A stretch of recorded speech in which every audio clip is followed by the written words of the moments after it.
Welcome to the Deep Dive. Today we're diving into the world of LLMs, large language models, as explored in Terrence Sejnowski's book, ChatGPT and the Future of AI. Fascinating book, especially considering how quickly AI is developing. Right, it's like every day there's something new. But let's go back to late 2022, when ChatGPT first launched. Yeah. Suddenly, AI wasn't just some theoretical idea. It could write poems, code, even mimic writing styles. It felt like a major shift. It was a turning point. ChatGPT made AI real for everyone, not just the tech experts. Exactly. And Sejnowski's book digs into how these LLMs work, their potential, and even some of the worries they create. I'm hoping you can help break it all down. Happy to navigate this complex world with you. One thing that struck me is how Sejnowski used LLMs to actually write the book. He even mentions how some are better at certain tasks. It's like they each have their own personality or skill set. Interesting point. It shows that LLMs aren't all the same. They're trained on different data with different strengths and weaknesses. Sejnowski using them for his writing really highlights that. It definitely adds another layer to the book. Speaking of stories, there's this anecdote about a talking dog. It's both funny and thought-provoking. About a farmer who claims his dog can talk, even says it was trained by the CIA. And the dog tells this crazy, made-up story about secret missions. Oh, I remember that. Yeah, That story perfectly captures both the promise and the danger of LLMs. They can create human-like text, but it might not be true. Just like the talking dog, they can be very convincing even when they're making stuff up. it's like they're masters of illusion, weaving stories without really understanding reality. It makes you think about the implications, especially with misinformation spreading so easily these days. Absolutely. This raises some big questions about responsible LLM use, particularly in areas like journalism and information sharing. So on one side, you have these potential risks, but then Sejnowski also highlights how LLMs are being used for good, especially in healthcare. He mentions NYUtron, an LLM that assists doctors with patient diagnosis by analyzing tons of medical records and finding the key information. What's impressive about LLMs like NYUtron is their ability to handle huge amounts of unstructured data, like messy doctor's notes, and make sense of it. It's like having a dedicated research assistant working nonstop to support doctors. And it's not just diagnosis. The book mentions how LLMs are used for compassion coaching with doctors, helping them communicate with patients in a more empathetic way. It's fascinating. These models, trained on tons of text, can pick up on nuances of human interaction and provide guidance on sensitive communication. It shows their potential to enhance human abilities. It's like they're blurring the line between what we consider human skills and what machines can do. Which leads to another question. What about the impact of LLMs on jobs? Sejnowski talks about how they're already shaking things up in fields like law, education, and even entertainment. It's a valid concern, and the book addresses it head-on. LLMs could automate certain tasks, which leads to questions about job displacement, but they can also create new opportunities and change how we work. He gives the example of LLMs helping lawyers find relevant case precedents much faster than a human could. It's like having an AI legal researcher at your fingertips. Exactly. And think about that applied to other areas.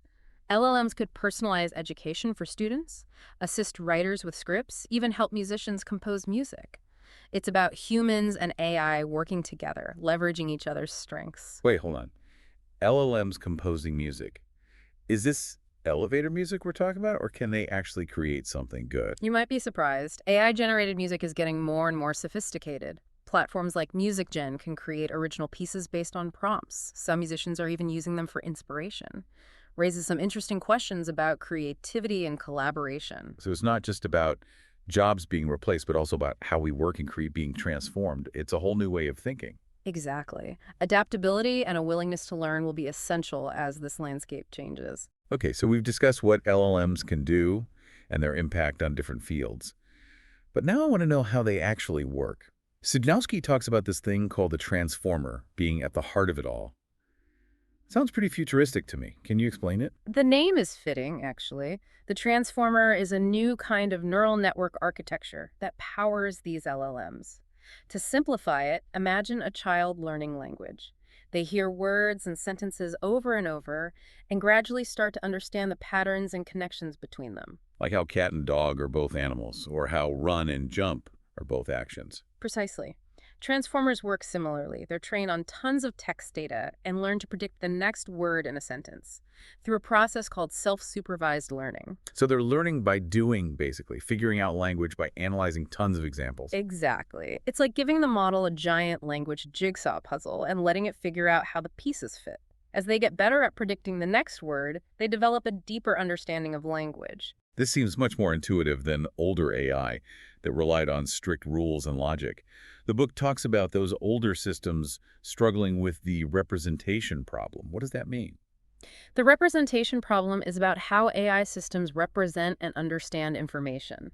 Traditional rule-based systems were rigid and couldn't handle the nuance and ambiguity of human language. Transformers, though, learn from data, making them more flexible. So it's about moving away from hard-coded rules towards a data-driven approach, letting the AI learn and adapt based on the information it's given. Exactly. This shift has been key to the progress we're seeing in AI today. Okay, but how does a transformer actually learn? I remember the book getting pretty technical here, talking about things like gradient descent and local minima. Right, those are important concepts in machine learning. Imagine you're trying to find the lowest point in a valley. There might be several dips along the way. So those dips are like the local minima, and the lowest point in the whole valley is the goal. Exactly. Gradient descent is like a strategy to find that lowest point. You constantly adjust your direction based on the slope, trying to find the steepest path down. For LLMs, the terrain represents the errors the model makes when predicting words. The algorithm keeps adjusting the model's parameters to minimize those errors.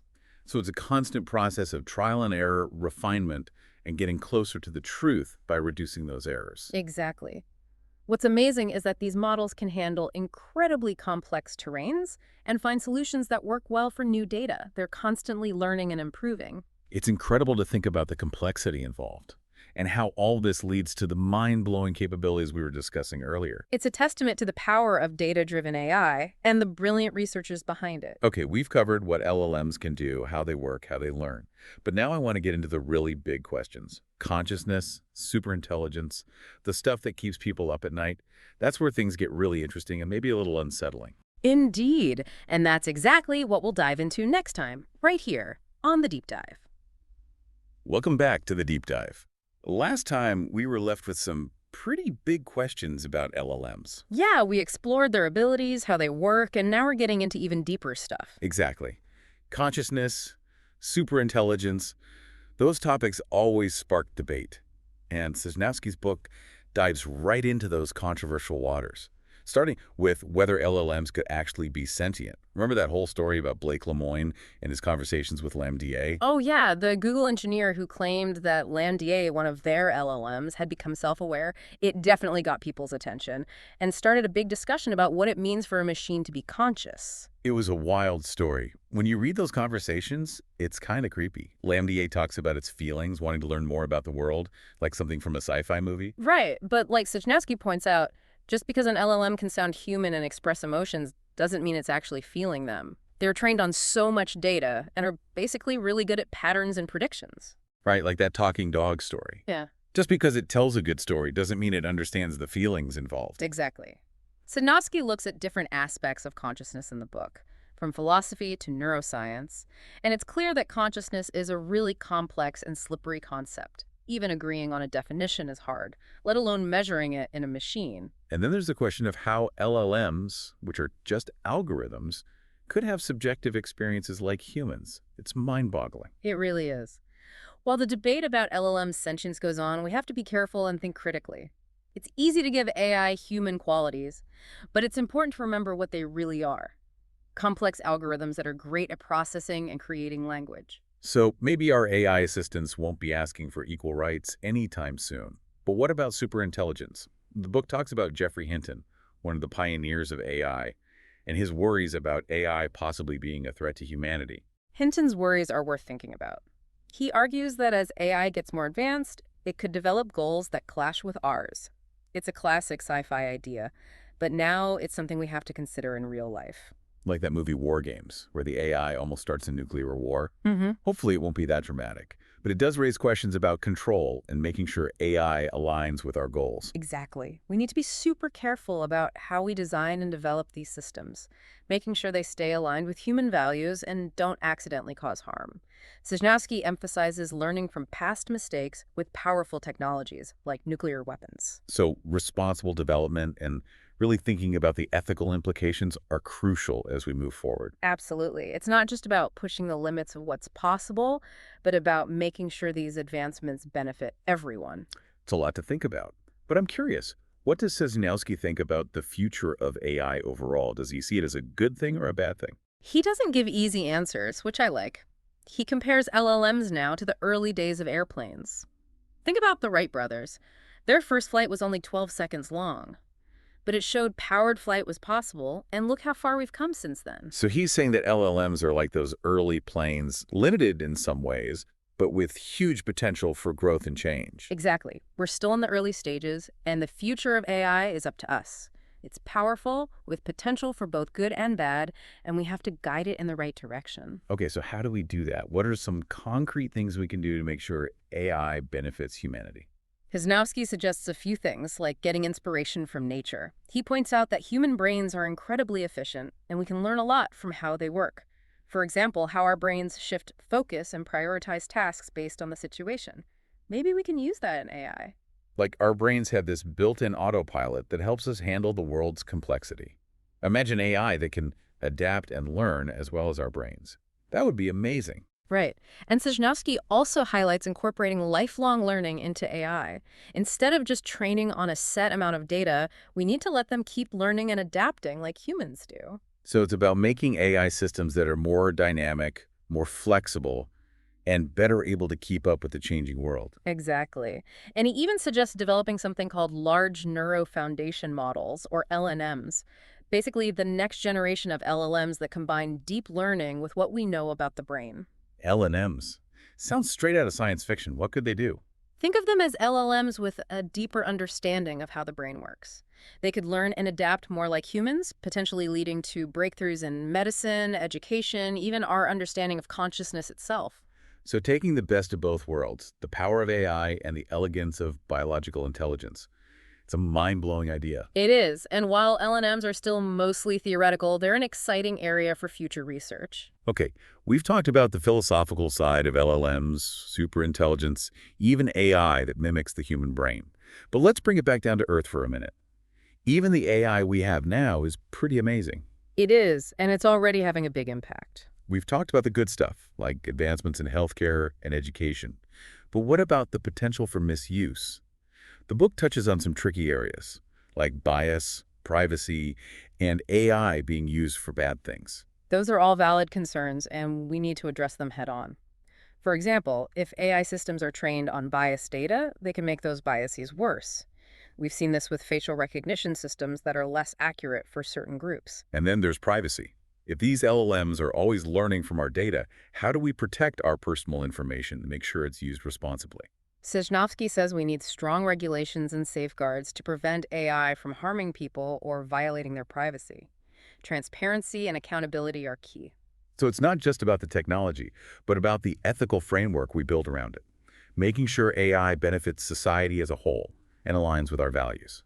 Exactly. It's like any powerful tool. It can be used for good or bad. We need to be aware of the risks and work together to make sure AI leads to positive change. Okay, so we've covered a lot, Yeah. from the technical details of LMs to the big questions about consciousness and superintelligence. But let's bring it back to our listener for a moment. Yes, let's connect this back to the individual. Why should they care about all of this? What's the takeaway message? The takeaway is that AI isn't science fiction anymore. It's here, it's evolving fast, and it's going to impact every part of our lives. We can't just sit back and watch. We need to understand, engage, and help shape the future of AI. So it's not just about being excited about new gadgets, but about understanding the broader impact and making choices about how we want to live with these technologies. Exactly, and that means having open and honest conversations about the good and the bad, the ethical challenges, and the long-term consequences of AI. Conversations just like this one. This has been an amazing exploration so far. We've gone from the mechanics of LLMs to the depths of consciousness and superintelligence. Now, I want to look at real-world applications of AI and how it's already changing things. Ready to explore that. Absolutely. Let's dive into the practical side of this AI revolution. Welcome back to the deep dive. It feels like we've covered a ton already. We've had a really thought-provoking journey, exploring LLMs, what they can do, the good and the bad, and those big questions about consciousness and superintelligence. Absolutely. And now I'm excited to get into the practical stuff. How is all of this playing out in the real world? Sejnowski's book has some really interesting examples of how AI is already making a difference. Yeah, it's amazing to see AI being used in so many different fields. One area where it's having a big impact is scientific research, especially in biology and medicine. Oh, interesting. I remember Sejnowski talking about how AI is being used to predict the 3D structure of proteins. hmm I vaguely remember proteins from high school biology, but how does AI fit in? It's revolutionary. Proteins are these complicated molecules that are essential for life, and their 3D structure determines what they do.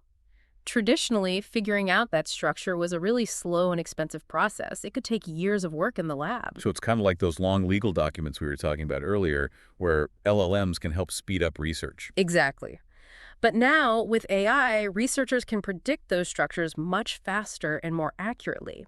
Sejnowski talks about DeepMind's AlphaFold, which has completely changed how we do protein structure prediction. So it's like having an AI assistant that can do the hard work of figuring out these complex structures, freeing up scientists to focus on the bigger picture, and maybe leading to breakthroughs in medicine and drug development. Exactly. It's a powerful example of how AI is speeding up scientific discovery in ways we couldn't have imagined just a few years ago. That's incredible. What other cool stuff is AI doing in science? Well, Sejnowski also talks about how AI is used to analyze huge data sets in fields like astronomy and climate science. These fields are producing a ton of data, and AI helps scientists make sense of it all, uncovering patterns and insights that humans would miss. It's like an AI detective, sifting through mountains of evidence and pointing scientists in the right direction. That's a great way to put it. And it's not just about numbers. AI is also being used to come up with creative solutions. From designing new materials to optimizing energy grids, it's pushing the boundaries of what's possible. Sounds like AI is becoming a must-have tool for scientists in all sorts of areas. Definitely. And it's only going to get more important in the years to come. Now, switching gears a bit, let's talk about something closer to home. How AI is affecting our everyday lives. Yes, let's get personal. We've talked about AI transforming science and research, but how will it affect the average person? What's the everyday impact? Well, one area where we're already seeing a big impact is personalized recommendations. Think about those suggestions you get on Netflix or Amazon. Those are powered by AI algorithms that learn your preferences and try to predict what you'll like. It's like having an AI personal shopper who knows my taste better than I do. It's surprisingly accurate sometimes. Right. And it's not just entertainment and shopping. AI is also being used to personalize education, healthcare, even financial advice. The idea is to tailor those services to your needs and preferences. That's pretty cool. Like, imagine an AI tutor that adapts to your learning style, or an AI health coach that helps you stay on track with your fitness goals. Exactly. AI could make those services more effective and accessible for everyone. But of course, with any technology, there are potential downsides. We talked about bias and privacy earlier. How do we make sure these personalized systems don't just reinforce existing inequalities or put our personal information at risk? Yeah, that's a really important point. It feels like there's always this tension between the good things AI can do and the need to use it responsibly and ethically. Absolutely. Sejnowski emphasizes building AI systems that are transparent, accountable, and fair. We need to make sure these systems benefit everyone, not just a few, and that they respect our rights and values. So responsible AI development isn't just a nice idea. It's essential if we want a future where AI is truly good for humanity. Couldn't agree more. It's not just about the technology itself, but the principles and guidelines we create to shape how it's developed and used. We need to have open discussions, consider different viewpoints, and work together to ensure AI aligns with our goals and hopes for the future. This has been such an eye-opening deep dive. Thank you for guiding us through this complex and rapidly changing world. I feel like I have a much better grasp of LLMs, their potential, and the challenges we face in this new AI era. It's been my pleasure. I love these kinds of discussions, and I hope our listeners have found them interesting and thought-provoking too. I'm sure they have. It feels like we've just begun to explore what's possible with AI. Who knows what incredible advances and challenges are ahead? That's what's so exciting. The future of AI is still being written, and we all have a part in shaping it. That's a great point to wrap things up on. To our listeners, we hope this deep dive has made you curious and given you a new way of looking at AI. Remember, the future isn't something that just happens. It's something we create together. Thanks for joining us on this journey into the world of AI.